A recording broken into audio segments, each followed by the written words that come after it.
পিজেএস মিশনের ঝোড়োর মোড় ক্যাম্পাসে অনুষ্ঠিত হলো প্রতিষ্ঠানিক বাৎসরিক সাংস্কৃতিক অনুষ্ঠান। সারাদিন ধরে নাচ, গান, আবৃত্তি এবং বক্তৃতায় মুখরিত ছিল গোটা প্রাঙ্গণ। অনুষ্ঠানে প্রধান অতিথি হিসেবে উপস্থিত ছিলেন ক্যানিং পূর্বের মাননীয় বিধায়ক শওকত মোল্লা মহাশয়। পাশাপাশি জীবনতলা রোকেয়া মহাবিদ্যালয়ের অধ্যক্ষ ডক্টর অনুপ মাঝি, প্রফেসর ইমান আলী, সোমনাথ হালদার এবং বিশিষ্ট শিক্ষাবিদ আব্দুল হান্নান মহাশয় উপস্থিত ছিলেন। জেলার বিভিন্ন প্রান্ত থেকে আগত শিক্ষক শিক্ষিকা এবং এলাকার গণ্যমান্য ব্যক্তিবর্গ অংশ নেন এই বিশেষ আয়োজনে। অতিথিরা শিশুদের পারফরমেন্সে মুগ্ধ হয়ে তাদের উজ্জ্বল ভবিষ্যতের কামনা করেন।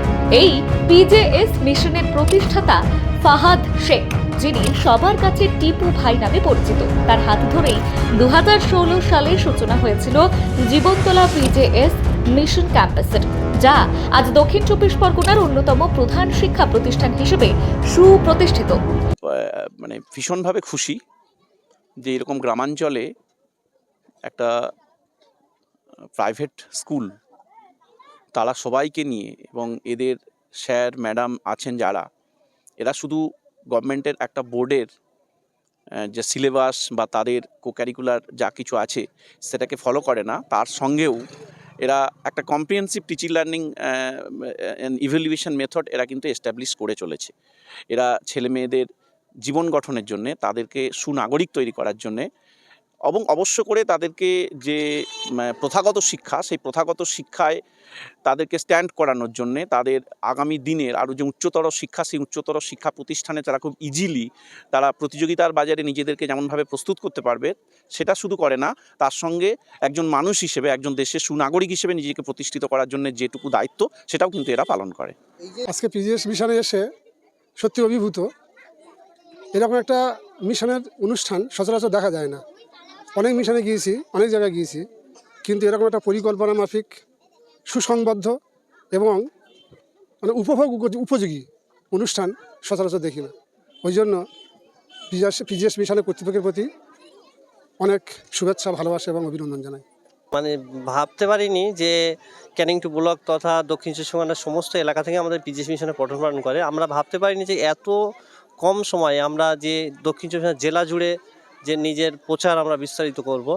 আজকের বেশ গত যে আপনি যেটা বলছেন, গত বছর আমরা মাইকের মাধ্যমে গোটা ব্লক জুড়ে আমরা অটো, টোটো বা সুমোর মাধ্যমে আমরা প্রচার করছি, কিন্তু এবছর আমরা প্রচার করছি না।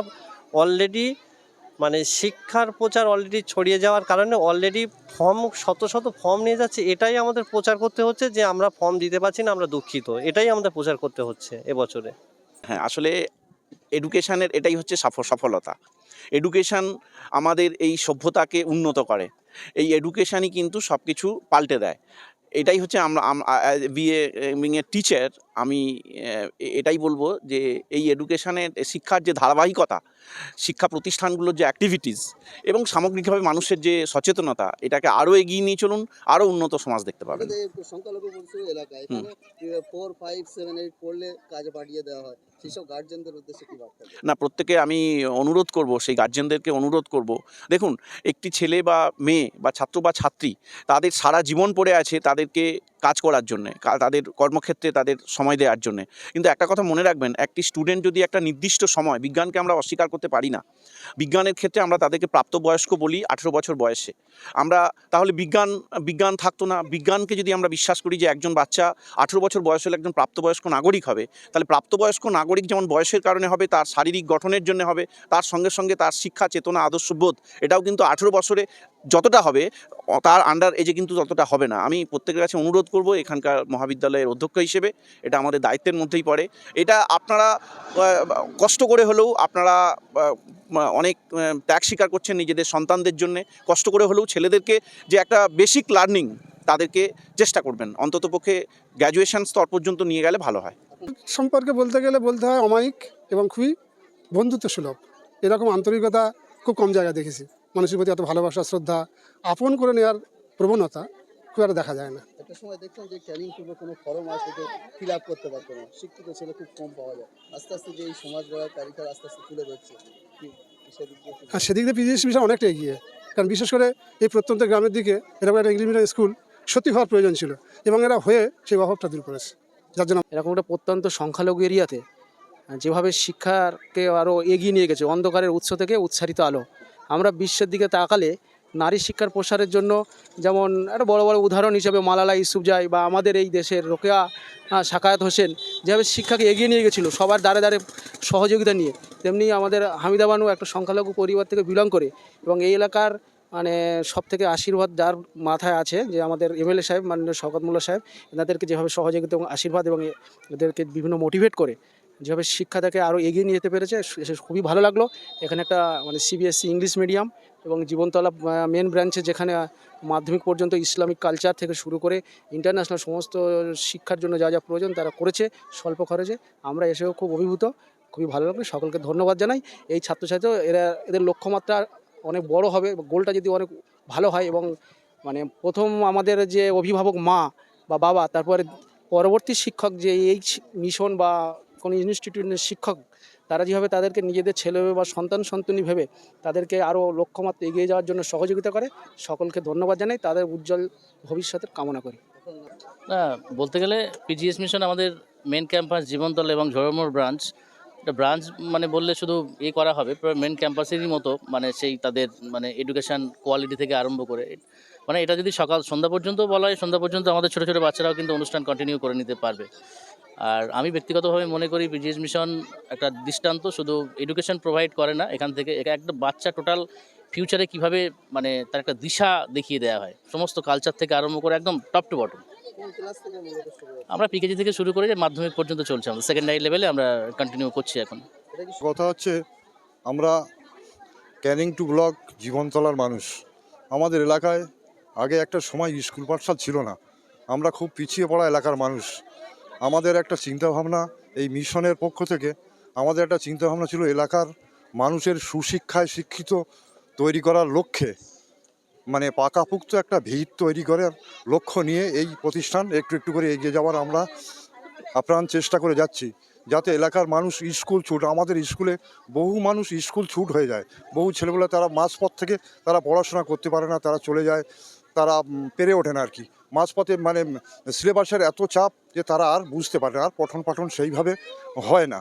তা আমরা যাতে করে আমরা শিশু শিক্ষাটা যাতে একটা পাকাপুক্ত ভিত তৈরি হয়, সেই লক্ষ্য নিয়ে আমাদের চিন্তা ভাবনা। বিষয় ভালো কাজের সাথে সবসময় ভালো মানুষই থাকে। সকালে যেমন আমাদের শ্রদ্ধেয় বিধায়ক, আমাদের পিজিএস মিশনের অভিভাবক, শুধু ক্যানিং পূর্বের না, বিশেষ করে খাস করে আমাদের পিজিএস মিশনের অভিভাবক, মানে আমাদের টিনির ছাউনি থেকে আজকের বর্তমানে 2তলা 3তলা বিল্ডিং পর্যন্ত মানে জিনিস সাপোর্ট করেছেন। তাঁর তো কর্ম মানে কথা বলে শেষ করতে হবে না, সেই সাথে সাথে আমাদের মানে আমাদের প্রেসিডেন্ট ম্যামের কলিগ মানে একসাথেই সার্ভিস করেন, তারা এসছেন। সত্যি খুব আনন্দিত যে ওনারা কর্মব্যস্ততার মাঝেও আমাদের এখানে এসছেন, এর জন্য আমি অসংখ্য ধন্যবাদ জানাচ্ছি। এই যে বিশ্ববঙ্গ ছাত্রছাত্রী দেখা যাচ্ছে, এগুলো কি সব ঝড়মোড় ক্যাম্পাস? হ্যাঁ, অবশ্যই এগুলো ঝড়মোড় ক্যাম্পাসে। আমরা প্রথমেই ক্ষমা চেয়ে এনেছি এলাকার কাছে। আমরা এবছরে 150 সিট করেছিলাম, 150 বেশি নিতে পারিনি, অনেক বাচ্চা ফেরত দিতে হয়েছে। তবে এবছরে আমরা আরও 20টা সিট বাড়ানো হচ্ছে, 170টা সিট আমরা বাড়াতে পেরেছি, 20টার বেশি বাড়াতে পারছি না, এর জন্য আমি ক্ষমা প্রার্থী। আপনারা তো আগে জীবনতলায় ছিল, হঠাৎ এত বিস্তার, আর কোন কোন জায়গায় স্বপ্ন আছে যে আরো? মানে ঝড়মোড়ে করার উদ্দেশ্য হলো আমাদের জীবনতলা মেইন ক্যাম্পাস ছিল। এমন একদিন আমাদের শ্রদ্ধেয় বিধায়ক সাহেব তিনি যান, গিয়ে বললেন আমাদের ওই সাইডে একটা স্কুল আমাদের করতে হবে। তানার কথায় আমরা কত সুর মিলিয়ে আমরা এই ঝড়মোড় এলাকায় আমরা একটা ছোট একটা শাখা ক্যাম্পাস করেছিলাম। 3 বছর এই আজকের পূর্তি উপলক্ষে আজকের এই অনুষ্ঠান। এবং মেন সমস্যা যে এই এলাকায় আমরা তো সম্ভবত মানে কেজি স্কুল মানেই আমরা ইংলিশ মিডিয়াম জানি, ইংলিশ মিডিয়াম শব্দের অর্থ অনেকেই জানি না। সেইটে বিস্তারিত ফুটিয়ে তোলার জন্য আমরা প্রপার সিবিএসসি একদম অল সাবজেক্ট ইংলিশ নিয়েই আমরা এই ঝড়মোড় ক্যাম্পাসে আমরা সূচনা করেছিলাম। এখন বর্তমানে গর্বের সাথে বলতে খুব ভালো লাগছে যে টিচারদের এটা ক্রেডিট বললেই চলে, যে আমাদের এই ঝড়মোড় ছোট ক্ষুদ্র ক্যাম্পাসে কিন্তু দিল্লি ন্যাশনাল টেস্ট পরীক্ষা বসেছিলেন 7 জন স্টুডেন্ট, এবং আমাদের মেন ক্যাম্পাসের 62টা স্টুডেন্ট, তার মধ্যে মেন ক্যাম্পাস 8টা এবং ঝড়মোড় ক্যাম্পাস একটা গোল্ড মেডেল নিয়ে এসেছে দিল্লি ন্যাশনাল ট্যালেন্ট সার্চ পরীক্ষায়। মানে এটা মানে গর্বের বিষয়, যা আমরা দক্ষিণ চব্বিশ পরগনা সেরা মিশনও অ্যাওয়ার্ড পেয়েছি, এবং সেটা মানে আনুষ্ঠানিকভাবে মানে ওপেন আমরা করব আমাদের শ্রদ্ধেয় অভিভাবক বিধায়কের হাত থেকে, এবং পদ্মভূষণ প্রাপ্ত কবি সাহিত্যিক তাঁরাও আসবেন, এবং ভারতবর্ষের সমস্ত কবি সাহিত্যিক আসবেন, বিশেষ করে নন্দিতা আচার্য চক্রবর্তী তিনিও আসবেন আমাদের ওই 5ই ডিসেম্বর অনুষ্ঠানে। এই যে